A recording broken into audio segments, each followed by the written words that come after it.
Olá, meus amigos e minhas amigas. Nos últimos 2 dias, houve ligeiros avanços das tropas russas no nordeste de Chasivar e suas operações ofensivas na região continuam. Segundo imagens geolocalizadas publicadas ontem, houve um avanço marginal das forças russas no centro de Kalinivka, ao norte de Chasivar. Nesses ataques, as forças russas lançaram ofensivas na extremidade leste de Chasivar, nas áreas de Novi Mikrorayon e perto do canal Mikrorayon. Elementos da 98ª Divisão VDV russa estão operando próximo ao canal Mikrorayon, enquanto elementos do 58º Batalhão Spetsnaz russo, do 1º Corpo do Exército da República Popular de Donetsk, estão atuando na direção de Chasivar. Mudando um pouco de foco, vamos falar sobre a situação nas fronteiras entre a Rússia e a Finlândia. O jornal finlandês Yle, citando imagens de satélites e fontes de inteligência finlandesas, relatou em 19 de junho que cerca de 80% do equipamento e do pessoal militar russo, anteriormente baseado perto da fronteira russo-finlandesa, foram deslocados para apoiar as operações na Ucrânia. Uma fonte de alto escalão da inteligência militar finlandesa informou ao Yle que bases em outras partes da Rússia transferiram uma quantidade semelhante de equipamentos e pessoal para a Ucrânia. Outra fonte da inteligência da Finlândia destacou que a invasão da Ucrânia afetou mais de forma significativa as forças terrestres russas, enquanto a Força Aérea, as Forças de Defesa Aérea e a Marinha estão melhor equipados em termos de pessoal. Essas mesmas fontes relataram que o exército russo construiu um novo depósito de equipamentos que pode acomodar cerca de 50 veículos blindados. Bom, gente, ontem autoridades russas anunciaram a intenção de suspender a participação do país na Assembleia Parlamentar da OSCE, a OSCE-PA. Vladimir Khabarov, que é vice-chefe do Comitê de Assuntos Internacionais do Conselho da Federação Russa, afirmou que o comitê está propondo a suspensão da participação da Rússia na OSCE-PA, assim como a suspensão do pagamento das taxas de filiação do país. Valentina Matvienko, presidente do Conselho da Federação, apoiou a iniciativa e ordenou que o comitê preparasse um projeto de decisão para a próxima sessão plenária em 3 de julho. Matvienko citou a decisão recente das autoridades romenas de não emitir vistos para a delegação russa na OSCE-PA como o mais recente exemplo das atividades antirrussas da OSCE-PA.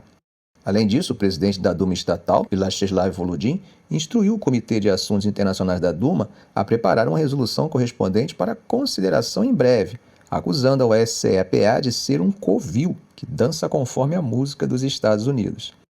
Leonid Slutsky, chefe do Partido Liberal Democrático da Rússia, o LDPR, falou que a Duma estatal russa apoiará a suspensão da participação da Rússia na OSCE-PA. Bom, gente, só para contextualizar, a OSCE-PA é uma instituição da OSCE, onde os membros podem debater questões e oferecer recomendações políticas em apoio ao mandato da organização. Bom, como disse no vídeo de ontem, Putin estaria saindo da Coreia e viajando para o Vietnã. Ele já chegou lá e vamos falar um pouco sobre isso. Hoje, gente, quinta-feira, durante sua visita de Estado ao Vietnã, Putin expressou seu desejo de construir aquilo que chamou de uma arquitetura de segurança confiável na região Ásia-Pacífico.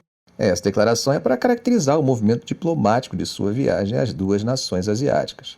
Essa viagem foi vista por alguns como uma demonstração de desafio ao Ocidente. Apenas um dia após assinar um acordo de defesa mútua com a Coreia do Norte, Putin foi recebido com uma salva de 21 tiros de canhão em uma cerimônia militar no Vietnã, sendo calorosamente abraçado por 2 líderes do país e muito elogiado por um deles.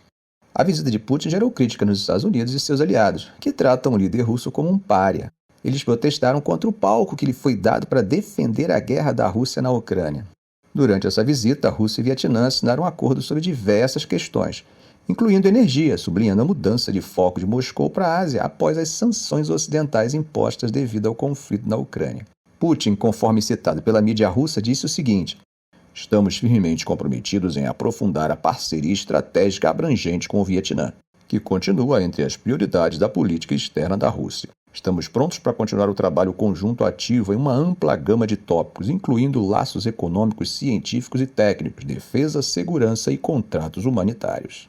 Segundo a agência de notícias TASS, Putin destacou que os 2 países compartilharam o interesse em desenvolver uma arquitetura de segurança confiável na região, baseada no não uso da força e na resolução pacífica de disputas, sem espaço para blocos militares políticos fechados.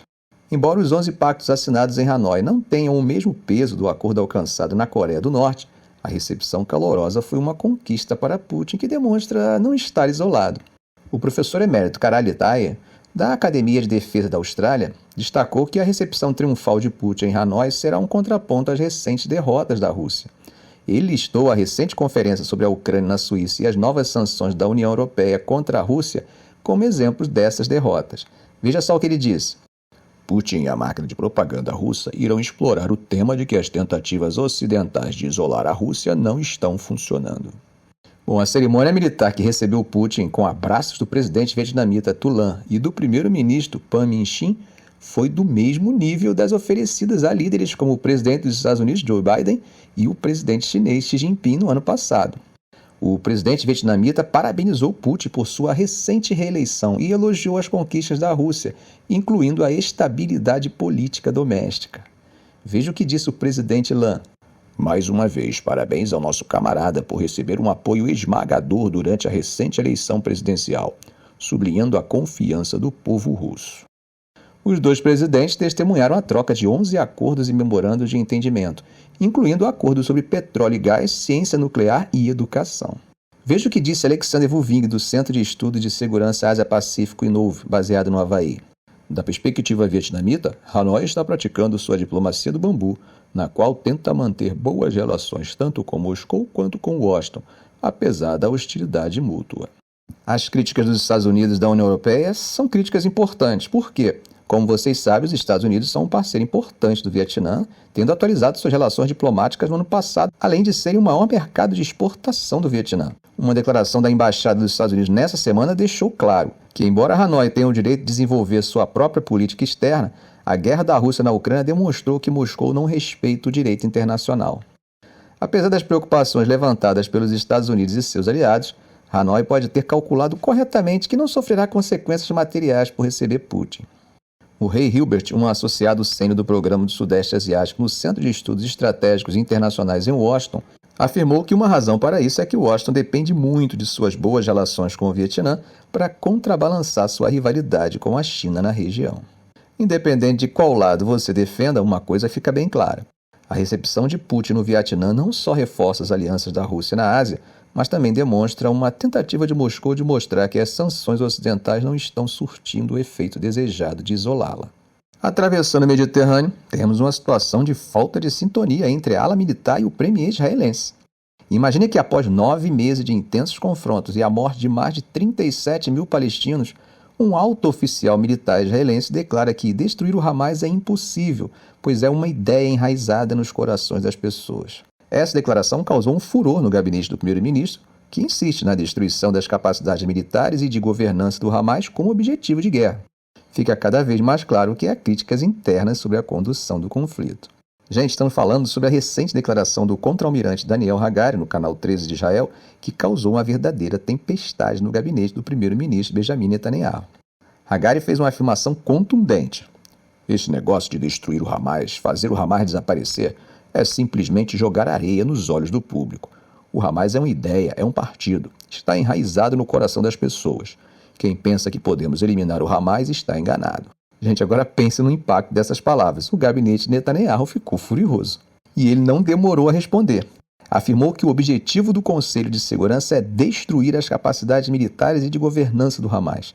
E a declaração militar reforçou esse compromisso, destacando que estão trabalhando nisso dia e noite. No entanto, Akiva Eldar, analista político israelense, argumenta que as palavras de Hagari minam a doutrina de Netanyahu de que o Hamas pode ser derrotado de uma vez por todas. Eldar comentou que a fala de Hagari desafia diretamente Netanyahu, sugerindo que a ideia de eliminar o Hamas é uma ilusão. Se você acompanha o canal há muito tempo, sabe que já comentamos isso. Inclusive, falei na época que a ideia por trás de grupos como o Hamas acabam se alimentando da violência do conflito.